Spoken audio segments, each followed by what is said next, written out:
hallucinogenic hoodoo Batman. Tiki here, and I've been watching through Batman the Animated Series for the first time. And oh my god, season 3 has just been so good so far, just introducing the Ra's al Ghul stuff and slowly kind of bringing in more supernatural elements. It's just chef's kiss. I'm really digging the show. And oh no. Oh no! An episode I didn't like! Dragon, I need assistance! See, folks, long ago I made a vow to educate Tiki in the ways of Batman the Animated Series, serving as his spirit guide to Gotham in a way. Oh dear God, and tonight we are talking about an episode so bad that I didn't even write the name of it down. So, Dragon, what are we talking about? What's the name of the episode? Did you really forget? I really forgot the name of the episode. Yes, I'm sorry. I don't have it written down anywhere conveniently offhand. I'm sorry. Please tell us. The Worrymen. Okay, Jesus. Dragon, to paraphrase the immortal Roger Ebert, this episode sucks. Oh, it's not that bad. I mean, it's not Prophecy of Doom bad. I don't think anything. Ebert, it's not that bad. Come on. Oh God, I don't think anything is Prophecy of Doom bad.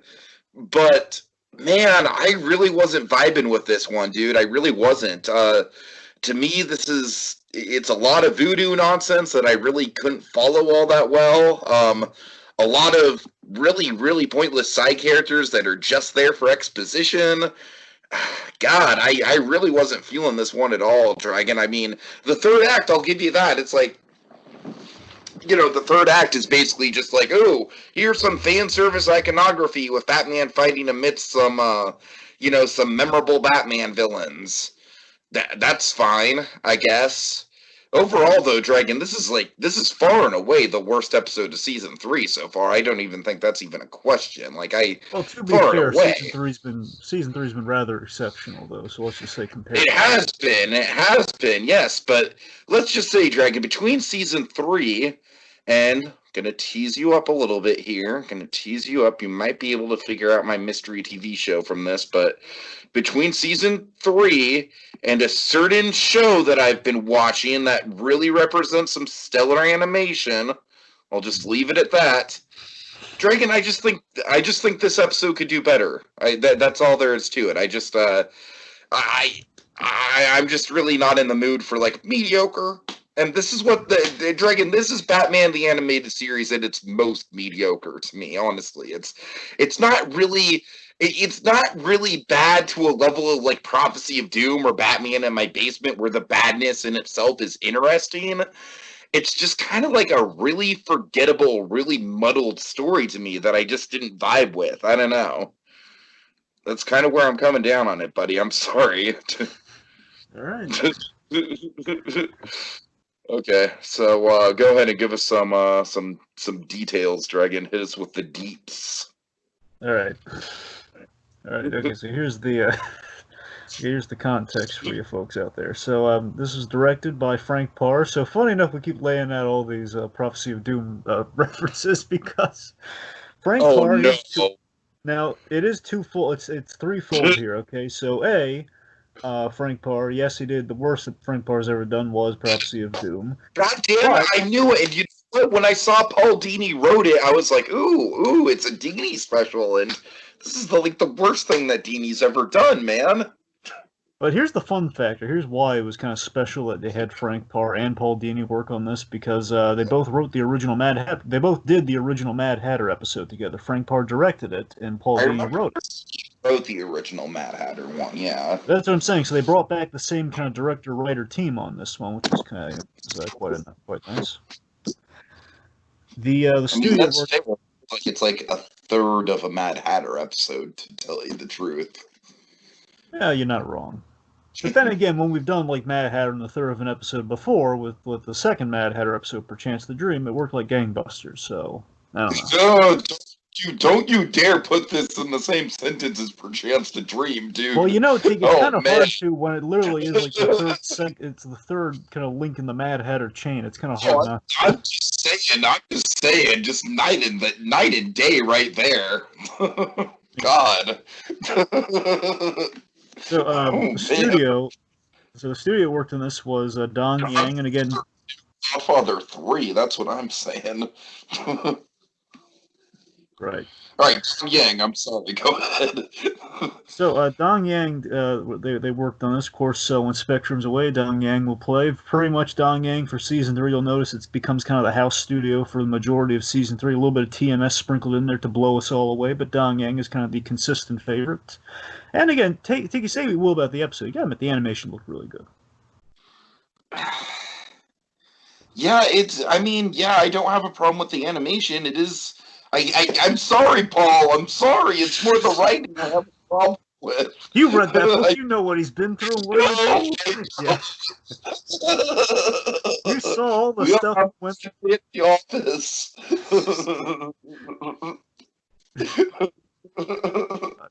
Oh God. All Anyway, right. so fun fact though, again with the kind of the Mad Hatter effect though, where again you have kind of all kind of shades of Mad Hatter, where the animation studio that worked on Perchance the Dream did the animation for this. So Oh. little fun fact. Okay, so Again, not a whole. honestly, just one more footnote.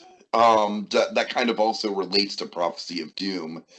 I just really feel like when we bring in these like tribal and jungle elements into Batman, I'm just generally speaking not a fan unless it's maybe Poison Ivy. It can work with Poison Ivy. And honestly, I think this whole plot could have maybe worked a little better if it was maybe a little bit more of a jungle centered villain. But I don't know. I just this is like the second or third episode in this show where it's been like a jungle-centered villain or a jungle-centered story, and I've just not really felt it. All right. All right. So again, just one little bit of context here, and we'll move on. So again, this is kind of the return of the Mad Hatter since we last saw him as kind of the reveal villain for Perchance the Dream, and it seems like we're kind of trying to kind of do a little bit of that over again here with like another Mad Hatter reveal story.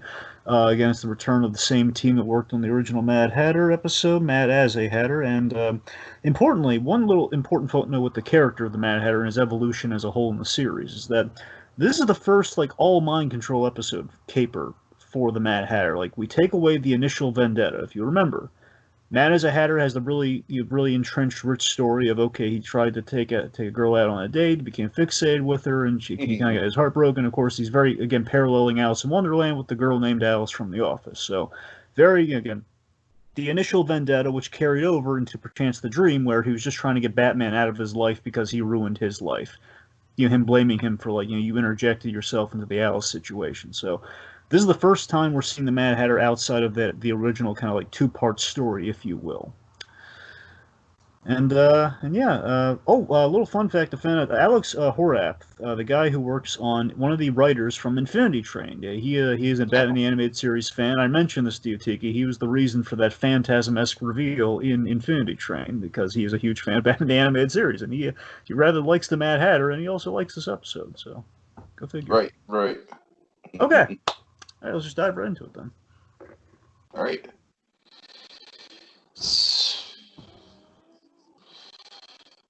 Okay, so we start the episode kind of transitioning to like a jungle environment, but it turns out to be a party.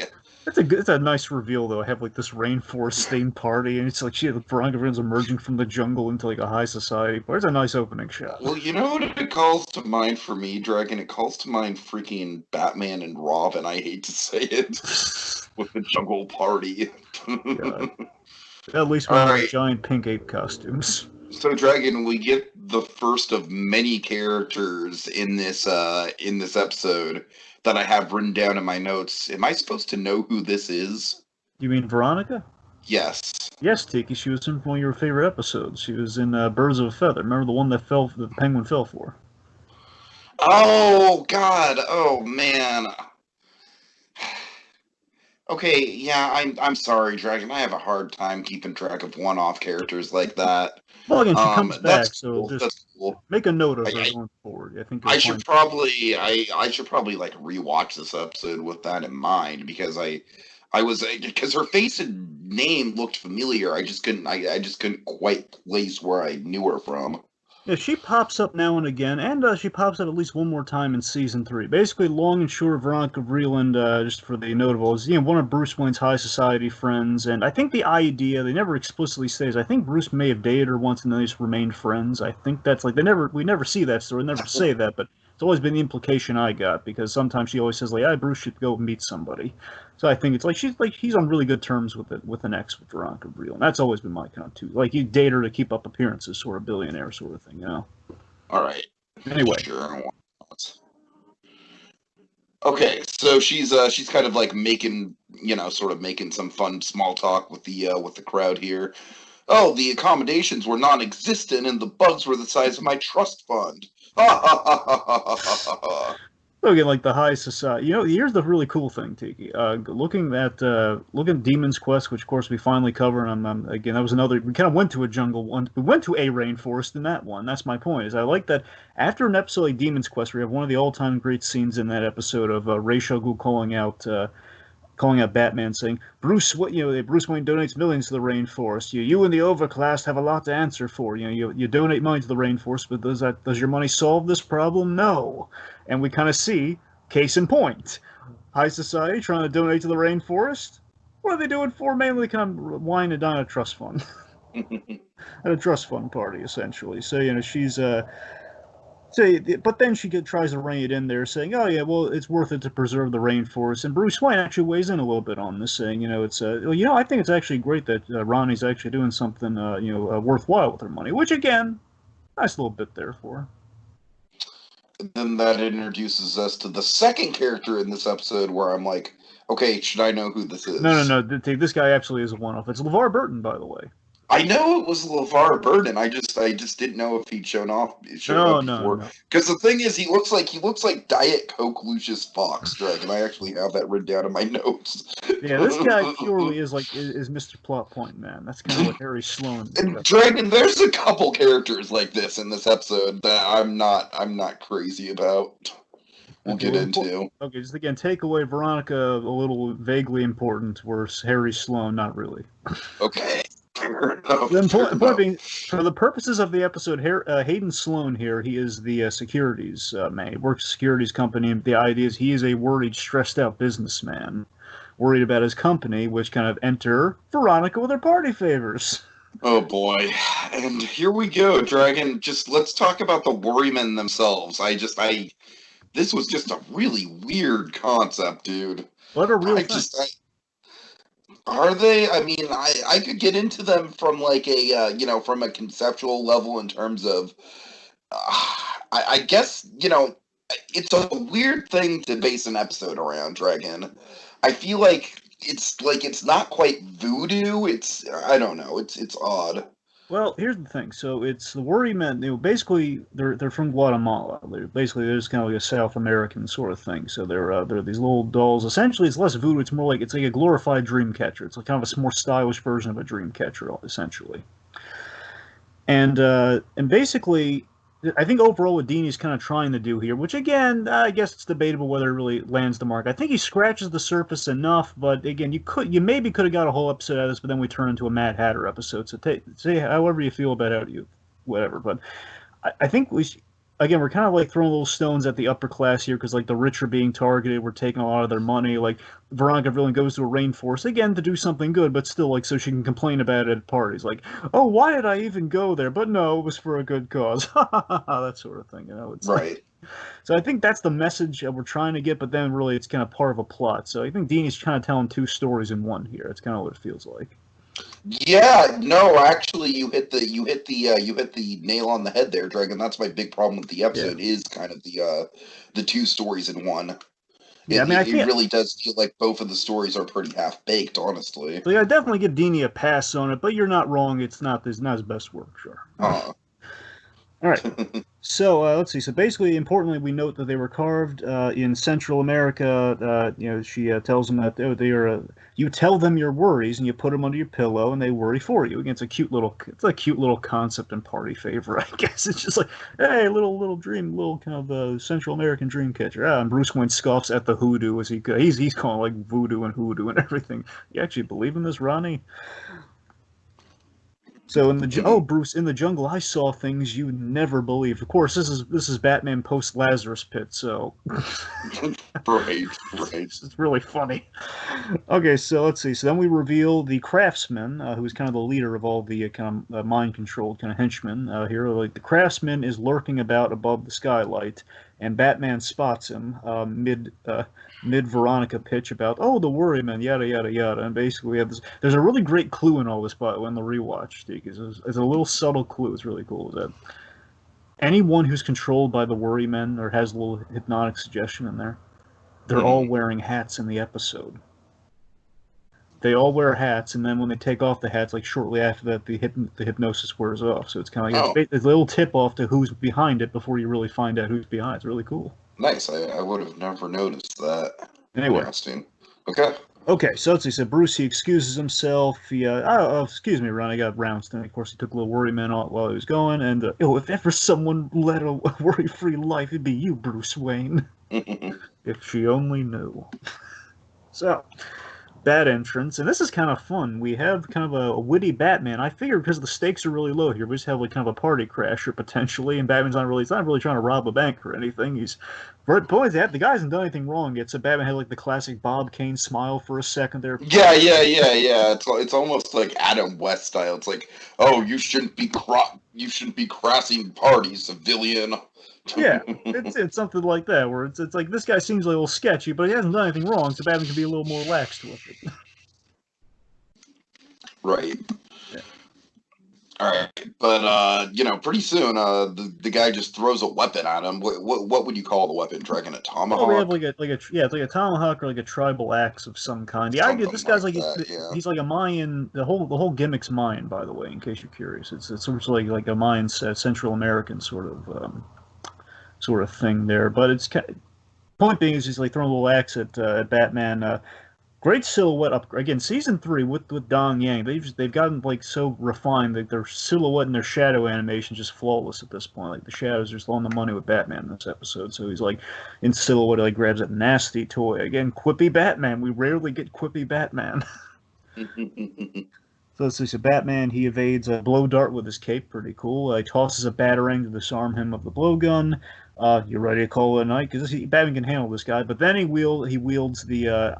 I don't really have a proper name on this, like the hacky sack ball thing. He just kind of throws like this. Here's the thing. I know this thing's like the real weapon where basically you throw this ball when you're hunting and it'll bounce off trees and it'll take out. That's the idea. The point being, he throws the ball and basically as it reverberates and bounces off the surroundings, it nails Batman like in the back or in the shoulder. Ow! Yeah. So let's see. So Batman. So he goes onto a gargoyle, but Batman kind of lassos him back in. Yeah, the old bolo, which is really cool. God, I love when he thinks he's gonna get away with on the gargoyle. Batman, he gets him, man. No one touches those gargoyles but me, buddy boy. So mid-drag, and this is really cool, mid-drag, the guy then breaks the skylight and he tosses yet another kind of axe at this giant decorative kind of South American mask, which basically resembles the title card as well, by the way, too. A little nod there. It's a lot like the title card. Thing goes down. Batman then uses his trusty grappling gun through the eyes, and basically he, as the thing collapses, it's now holding by the grappling gun, the grappling line, and it crashes through. It safely crashes through the room, and like you have like these two party goers like jumping into each other's Shaggy and Scooby style.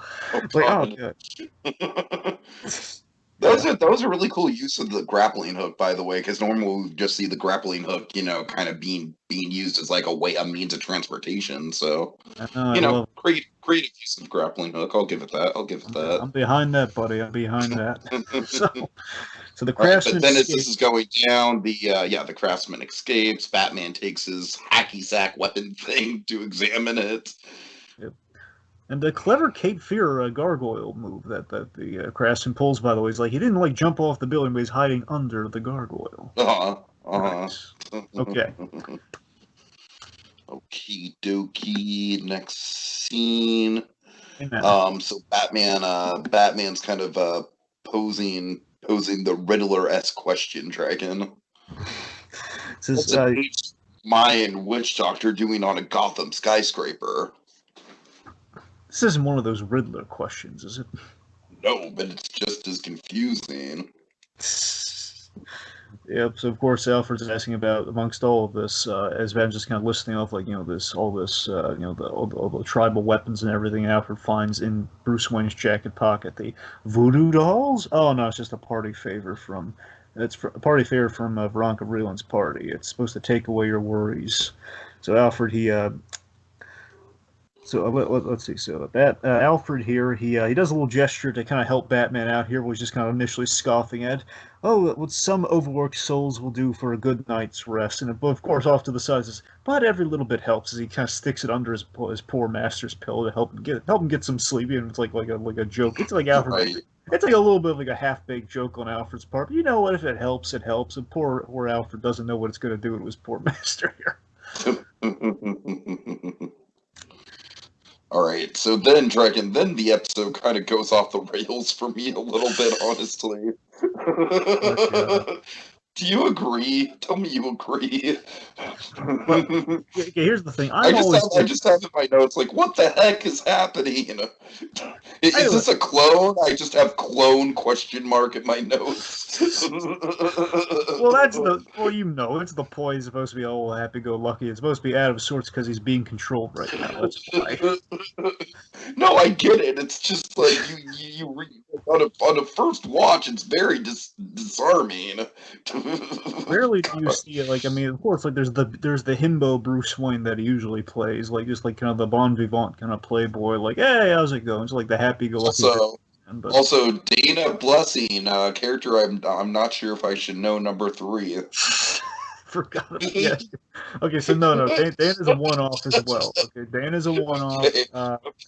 Here, a fun fact, again, another fun kind of casting here. You know what I'm saying about these like characters that are really just meant to be exposition machines in this episode, Dragon? I'll admit, I think she's a little heavy on the exposition, because we really need her talking with her friend. Couldn't she have just like mentioned it to Bruce instead of like, why she have to gab with her friend about it? Anyway, so Bruce Wayne, he walks in, fresh as a daisy. He is, he's importantly sporting the fedora. Yes, which, yes. Again, is different than what we usually see of Bruce Wayne, just wearing the fedora, which again, a little tip off that something is amiss here with the whole hat runner. Oh God. He's going to the office happy as a clam. But Bruce Wayne can play happy, but he's never been like genuinely happy as a clam, whistling Dixie as he walks in. Because of a good night's sleep. His assistant, Dana Blessing, who is, I believe, Vernee Watson Johnson, who, for the kids out there, Vi from Fresh Prince of Bel-Air, Will Smith's mom in Fresh Prince of Bel-Air. Oh, nice. Sent to Philadelphia in the first place. Not the lady from the intro, though. That's just, I don't know who that is. It doesn't look like the lady we mentioned. Anyway. Okay. It's like Richie's mother from Full House. He just basketball dribbled his way upstairs and never came back. Like Chuck. Right. So, in disbelief, she's basically in disbelief over Bruce Wayne out of the blue requesting, giving her like account information, telling her to take out the house. Oh God, I'm sorry. Anyway. Yeah, happy days. I'm sorry, that was a weird Freudian slip on my part. Anyways, I just wanted to correct that. Good. So not Full House, but happy days. Okay. Anyway, back to the episode here. So, apparently, she's in disbelief over Bruce Wayne out of the blue requesting her to draw out $20 million for him and put it in a briefcase. And yes, folks, yes, I know for the money people out there, $20 million would never fit in a briefcase that small, but maybe he's got checks in there. I don't know. Just learned from Better Call Saul. Yes, as we've learned. That's what I'm saying. Even $10 million is not going to fit in a briefcase. However, I will make a note though. Remember back then, especially in kind of the timeless animated series, I estimate I don't know when exactly they retired it, but the $1,000 bill might have been around. Ah, good point. Good point. I don't know when we stopped making that. So if it was at least if it was in the 90s, we were still having. I remember my uncle had a $1,000 bill back in the day. That's cool. Anyway, okay. Okay, anyway, so let's see. So, point being, we have the extra aloof Bruce Wayne. Of course, Kevin Conroy having some fun with the extra aloof Bruce Wayne. Thank you. Like, she's just Almost like he's the mayor from Nightmare Before Christmas, just like, thank you, just taking the Oh, money, God. going to his office. Just again, whistling to his office, is putting the cash on the windowsill. Very sketchy. Again, something's off with our hero here. Dana's then asking the follow-up question that should have just been the original question. Basically, she's now confused again. Bruce, when the hat's been off and he's done the thing, he's just kind of now, after the task has been done, he's now under mind control. He's hypnotized. So he's like, Dana, I know you're talking about. And here's the thing: I love how sketchy this scene kind of seems out of context, where it seems like we could be taking a dark turn here, where Bruce Wayne's like codedly threatening her, like, "No, this didn't happen. I don't know what you're talking Right. about. Dana, I don't know what you're talking about." Saying, "Well, sir, you gave me the account information, Dana. It didn't happen. I don't know what you're talking about." God, poor Kind of the Dana. way it plays. If you're not in the know about what's happening. Oh, God. Anyway, so the point being 20. Then our crash, one of the henchmen swoops in and grabs the money off the windowsill, as they both spotted. 20 million of my money was in that case, and of course, But one thing I do like is that Bruce Wayne is, he's not coming down on Dana at all. of course not. He's Batman. He never a threat over 20 million. He's fine. Yeah. You're like, oh, I hope you're not taking it out of my salary. Which, Dana, sweetheart, don't you worry. He'd never do a thing like that. Don't you worry. So I will admit that's a nice little, reminding us why Batman is Batman kind of dealio there. Yeah. Yeah. All right. Let's see. Oh, I will say this. I'll make a note of this because it rarely ever happens. See, I'm always not crazy about a mind control Batman. Period. Like for me, I think if Batman gets mind control, it's important that he snaps out of it. Which to me, that's the baseline. He has to snap out of it. In this case, he doesn't really snap out of it, so that kind of bugs me a little bit. See, it's a little thing.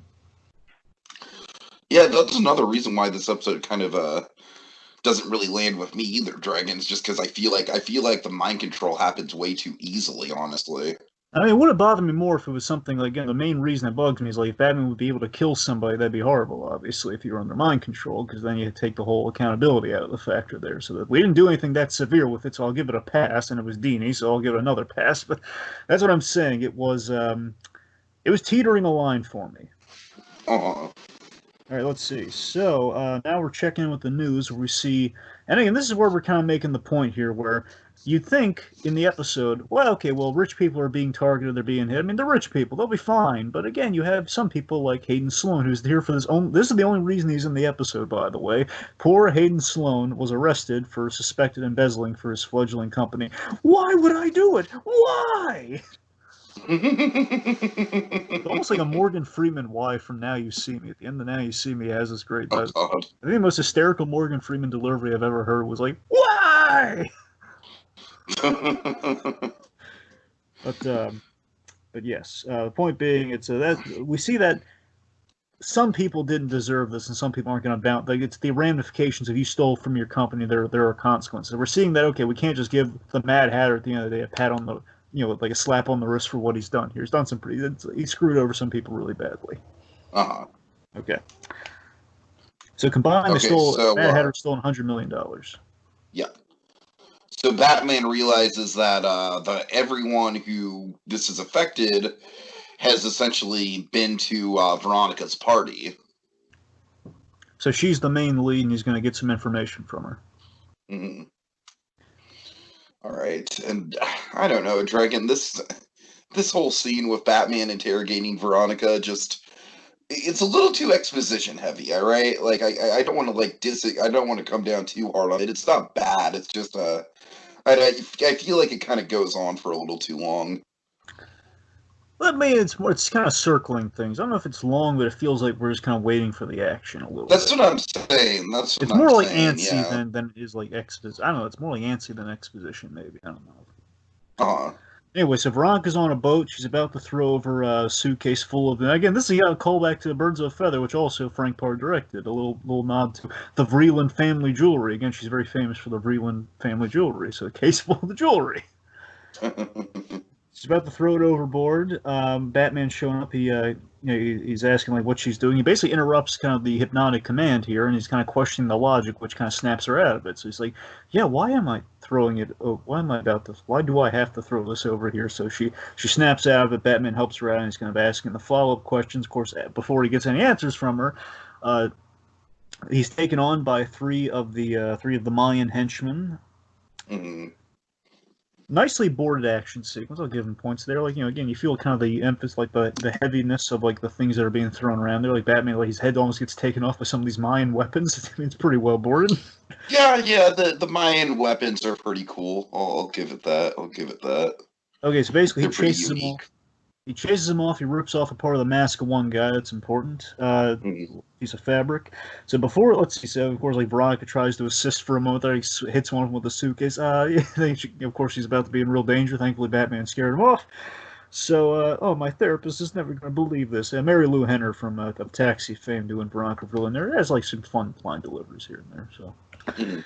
okay, so Batman examines the Worrymen before she heard a little Worryman scrunchie that she had on, and he's asking, "Did a funny?" She mentions like a funny little man sold her the Worryman. Was that a funny little man with a straw hat? Was he an Englishman? Why, yes. And they told you to give them to all your friends, didn't they? Yeah, are you psychic too? And of course, like, no, I'm just picking up on a pattern, and Batman leaves. Because now he has a big idea of who's behind all of this. Who in the Batcave? Alfred is very apologetic, now learning, like, oh, God, it was my fault because I put it under the pillow. And again, this is kind of a callback to, like, sometimes when Alfred's been on the wrong end of the Batman villains here, like, you got hit with the laughing gas, and you like smashed up all the valuable pottery and Wayne Manor, and says, "Oh, Alfred, don't worry, you'll be working it off in your salary." And it's like, "Hey, Alfred, April Fools," like that sort of thing. Batman doesn't hold any grudges; he's awesome. Yeah, for sure. All right. Um. So yeah, then we pretty much reveal that the Mad Hatter is behind it, right? Yeah, he basically opens up the little Worryman scrunchie, and he finds the circuitry, the next gen kind of microchip Uh-huh. circuitry in the thing, which is the kind of earmark and signature of the Mad Hatter. And basically, it gives him a hypnotic suggestion, which basically is why it's like, "Rich, leave out your money to be stolen." That's pretty much the command. So that leads us to the villain in question. So we go to the Great Eastern Costume Company. Oh, Frabude, Kalu Kalay, he chortled in his joy. So Mad Hatter's just kind of gloating over all the treasures, the wonderland of treasures that he's stolen from Gotham's simpering elite. While the episode may be kind of telling two stories here, you got to admit our Mad Hatter side of the story. It's pretty neat. Like Roddy. Never will I turn away Roddy McDowell here. It's kind of fun to see Roddy McDowell pop up. Yeah, of course, It's course. always like great. I What's mean, funny? it's no chance to dream, but it's pretty good. It's Of pretty course, no. decent. But that What's was funny? that was an epic reveal of the Mad Hatter though, and for Chance the Dream. That was like that was a huge moment for him. Sure. But it's kind of funny though. I've been looking through some audiobooks lately, and actually I happened upon there was someone did like a novelization of Batman '89 of like the novelization of the movie, and Roddy McDowell read it. It Oh, really? was back Wow. when he was around. It was like I guess like early '90s perhaps, or in '89 itself, and he reads the book. He's doing some of the Joker dialogue. It's really fun. All right. Okay, so he's basically basking in the wonderland of treasures donated by Gotham's simpering elite. He's then chewing out his empty-handed henchmen because he's waiting for the Vreeland family jewels. You can't even handle a flying mouse. I love this. I love he steps on his hat, and of course his hat then pops out because it's a top hat. And let's see. So then he finds, and this is really, and this is some. Now this is where you really feel the full effects of some Dini writing. Say what you will, two episodes spliced together or not, there is Dini writing throughout the piece here, particularly in this part here. Where, like Mad Hatter knows, oh look, you're missing part of your mask. Batman's sure to come now. He's sure to find the base now. uh, But Mad Hatter, he's ready for the challenge because again, this really makes sense for a guy who's his revenge plans have always been ruined by Batman. So this time around, he tried getting him out of the way and perchance the dream. It didn't work. So now I just have to assume Batman's going to come. So I'm going to have a contingency ready for him this time. So out of all the Batman death traps, it's well figured out. sure. All right, so he's laughing, and oh boy, Mad Hatter's got something cooked up for Batman. I'm worried for him. Okay. All right, let's see. So, after the really creepy silhouette there, yes. We also see some wax figures of like the Batman villains, kind of like set up. You see, like we don't really get to see him in full glory later on. But we see like Mister Freeze and Catwoman, and the Scarecrow and Clayface. If you really look in the background, which is cool, and we tease the guillotine in silhouette as kind of alluding to the plan later. So that's nice little clues and teases throughout the episode, like the hats and the stuff like that. So now, Batman's on his way. We're in the Batmobile. He's en route to the Great Eastern Costume Company. Thanks to the computer analysis on a little piece of fabric, Alfred exposits for us. It's would make the perfect lair for the very theatrical Mad Hatter because he usually dresses his victims up and everything. Therefore, this costume company been out of business for many years. Abandoned lair material. Oh. Yeah. Right. Okay, so yes, we go to the abandoned, yet another, essentially a warehouse, Dragon. It's not really a warehouse, Well, but it's yeah, warehouse-esque. it's like a theater costume company, so it's like basically a Yeah, building yeah, full yeah. of costumes and like mannequins. It's pretty much. I don't really get the wax museums, though. I mean, don't get me wrong, the wax museums are cool. I just don't really get why they're there. Well, here's the thing. I don't think they're necessarily wax, but I mean, I think they're more like dummies that kind of look waxy when they're painted in the background. I think that's it because they're mostly mannequins. Like they're mostly things you put the costumes on. So it's. Uh-huh. I don't know. The point being, it's like it might be like a display thing if they are wax. It doesn't really think consequential. The point being, it's like we have costumes on display in various forms. So. All right. Whew. Okay, so Batman is rushing in. I like the look of his cape. Kind of like sprawled out as he rushes in. Yeah. So he runs into the death trap, and you have Jervis. It's very Killing Joke inspired. I got to admit, it feels a little Killing Joke-esque when you run into the room. And you have the guy on the intercom, and you have like the fake one sitting in the chair that you would tackle. Very Killing Joke-esque in the framing there. But so Jervis touches on the intercom, saying, "Oh, I knew you were coming." And again, the wonderful Roddy McDowell, folks. You'd say what you will about the episode, third act here on. This is where things get really good cooking. This is where all the fun is. Sure. This is the Mad Hatter episode I wanted, darn it. So it's like, I knew you were coming, so I thought I'd have some old chaps around to make you feel at home. So as he jumps into the basically tackles the dummy in the chair, which is fake Jervis Tetch, and then the murderous cameo fest begins. Yeah, and actually, yeah, you're right, Dragon. Looking at them now, they're definitely more mannequins than wax figures. I don't know why I thought they were wax figures. Yeah. So yeah, we have a Joker figure with a Tommy gun. He comes out. Batman evades him. That's Riddler. Oh, I'm sorry, Riddler. You're right. The Joker has something rather different. That's the only reason I bring that up. Joker's a little. Yeah. I'm sorry. So we have Penguin with the umbrella. He stabs like the Mad Hatter dummy, and of course, like how Batman decapitates the Riddler.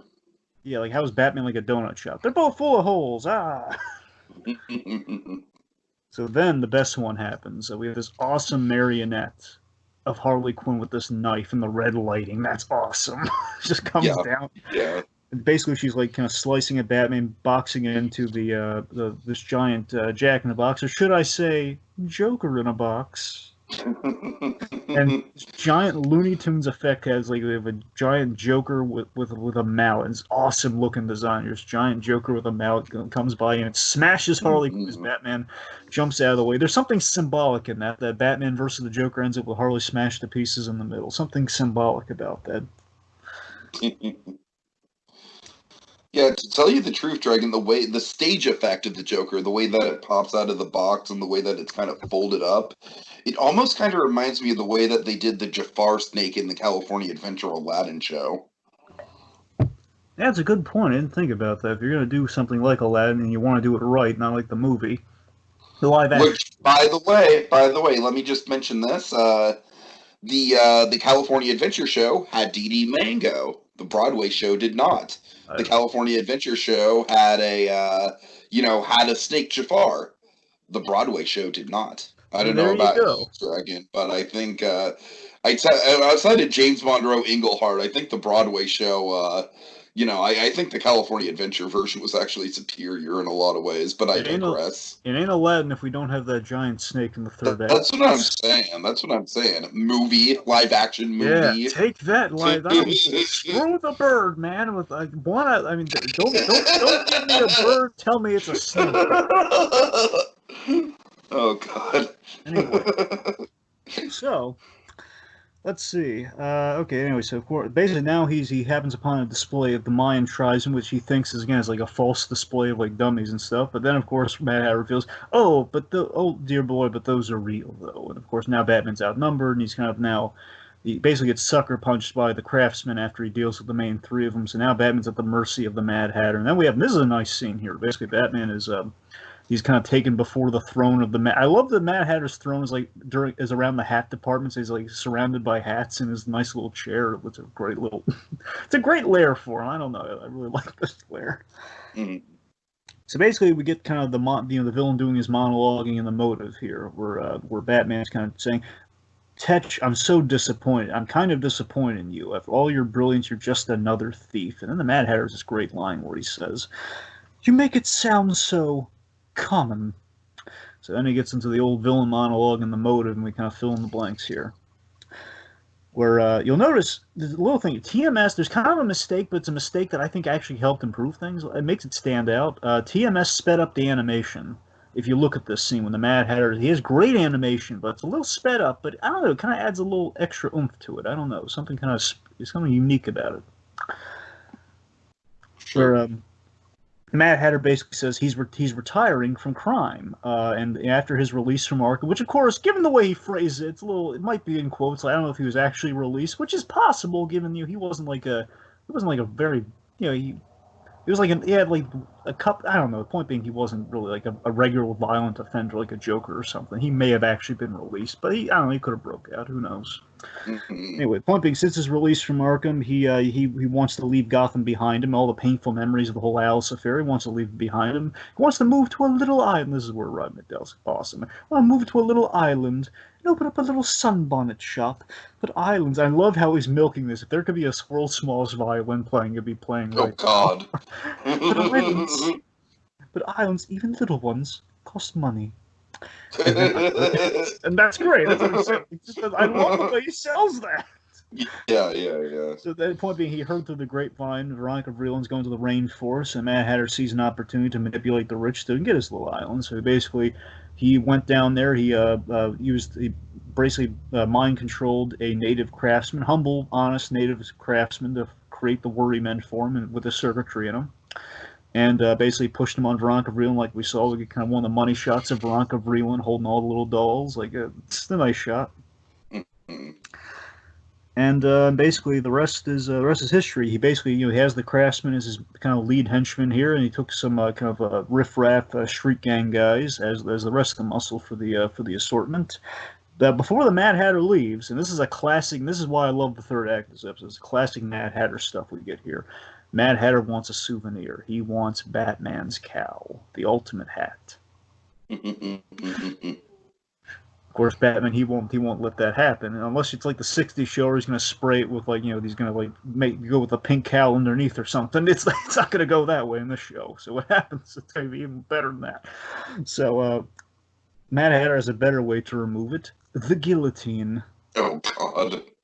I love the beheading. Of course, it's like this is the Mad Hatter's flaw, Dragon. It's like he could have just removed the mask, unmasked Batman in the process. Probably got a pretty penny for that in terms of like, hey, I know Batman's identity. Oh boy, but no. Instead, he decides to set up this elaborate death trap, Dragon. That's his flaw. That's his fatal flaw. It is. He has to. He needs the. Honestly, he didn't even need. If he just shot him, he would be safe. But That's what I'm saying. That's what I'm saying.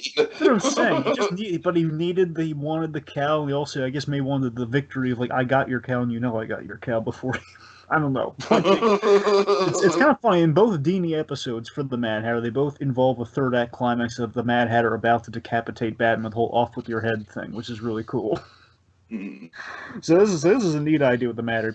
He puts Batman in the guillotine. And Batman, he kind of fake please, like, you don't know what you're doing, and what he's doing right now is Batman pulls out a fun gadget here from his belt, taking the opportunity with like the fake bag here. He pulls out the sound wave generator, and what he does here is he pushes a little button that emits like a high pitched frequency on a sound wave. And basically it snaps everyone out of the Mad Hatter's control. And now, much to Batman's advantage here, he has now a fighting chance, and he's stuffed in the guillotine. Mad Hatter quotes Lewis Carroll, as he tends to do. Says something along the lines of, "Let it be read with its head." God, the point being, he says The he went vorpal blade went snicker snack. went The way he galumping back. left it dead with its head, he went galumping back. Yes, went galumping Something like back. that.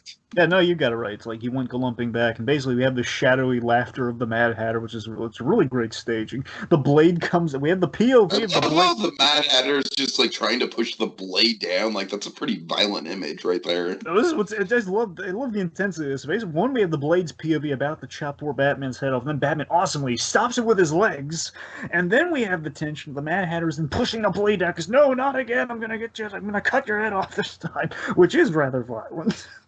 And I love this as the Mad Hatter's undoing. Again, like the Mad Hatter, his fatal flaw beyond your fatal flaw was valid. I'm just gonna have like another fatal flaw. The other fatal flaw throughout the whole Mad Hatter character has been he always puts his needs over the other people's needs. That's with the whole mind control angle. He's always taken the free will of others out of the equation. That was his undoing here, where with everyone snapped out of the street gang are holding a grudge, and they're kicking the tar out of the Mad Hatter.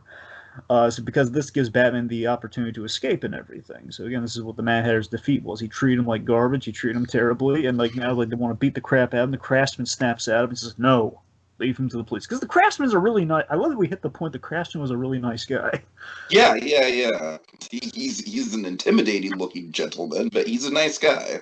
So Tiga, then we do one of my all-time favorite things with the Mad Hatter. Is like, say what you will about the episode. This has always been one of my favorite Mad Hatter bits ever. I remember when we did our pitch for like we did our pitch for the Ben Affleck Batman prequel. Yeah, right. And I had a Mad Hatter sequence, and I wrote the bit from this episode in there where the Mad Hatter he compliments the Craftsman. "Oh, you're a generous, forgiving, noble fool!" And out of his hat pops a little spring, and he has a gun in his hat. I love the little 45 cal in the Mad Hatter's hat on a spring. I think it's so cool. It's a nice little contingency, and it weaponizes the hat. And at the point being, now he's on a little gun. He's about to finish the job with Batman before he leaves. But bad exit. And now Batman's in predatory mode here, where he's hidden somewhere in the dummy kind of the dummy district here, and essentially he distracts the Mad Hatter with a fake Batman-looking dummy. The Mad Hatter shoots the crap out of, and then of course Batman glides and kicks the Mad Hatter right into his little throne, and all the hats fall on him, and that's great. Yeah. All right.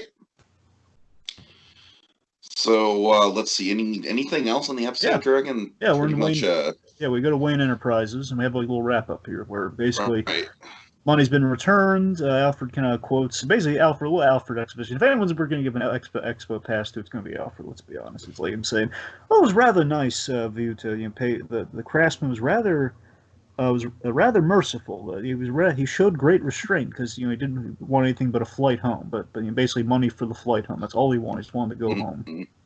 And Bruce mentions that. Yeah, he even left something for the Mad Hatter in his cell. He sent him a little farewell gift where we see the Mad Hatter in his cell in Arkham, tossing and turning, something to ensure the Mad Hatter only dreams of a good and honest life, and we see the Batman Worryman under the Mad Hatter's pillow.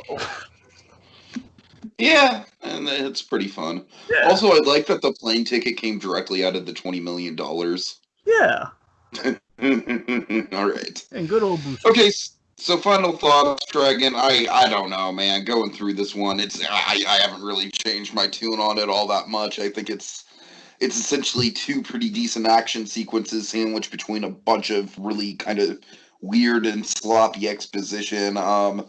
like I said, I'm just like I'm experiencing a lot of really, really top tier animation right now, and this one it's just mediocre. It really is. I don't know. It's there's some good moments to it. The Mad Hatter stuff is okay, but it's far from the best Mad Hatter stuff we've gotten. I'm not even saying per chance. I'm saying the first episode as well. Yeah. So yeah, just all in all, just a very, very middle of the road episode. Not much more to say about it other than that. Let's see. For me, again, I think the episode's solid enough. I mean, I like it, I don't love it, but I like it. Not intensely or so. It's just like I don't think it's like I don't think it's like an infamous category by any stretch. I think the Mad Hatter plot is solid enough as well. I think the Mad Hatter plot, again, is particularly all the third act stuff. Once we say, the Mad Hatter gets involved in the episode, I think things begin to step up. Really fun climax. I'll never take that away from this episode. Overall, I mean, I think the episode overall does fit kind of the comic heavy vibe of season 3. Season 3 has been really going deep comics heavy, and this is not an adaptation of anything in particular, but again, just feels like a comic book story almost. And I guess in your case, a comic book story that may have not been adapted that well, which again, not exactly the case, but it does feel like that, I guess. Yeah. It's again, let me put it this way. I'm going to use something you said earlier here. It's kind of like the Godfather Part 3 in the Mad Hatter trilogy, and that Godfather Part 3 has moments. As a whole, maybe it doesn't come together. It's no Godfather Part 1. It's no Perchance a Dream as the Godfather Part 2. But Sure. it has like its cannoli moments. I don't know, it works. All right. Just when I thought I was out, they pull me back in. Yeah. All right. So set up the next one, Dragon. A plan derailed. A crocodile on the loose. The circus is in town. Will Killer Croc find rehabilitation in the most unlikely of places? And will it be to Batman's detriment? Tune in next time and find out. Same animated bat time, same animated bat place. On the next visit to the animated Batcave with Sideshow.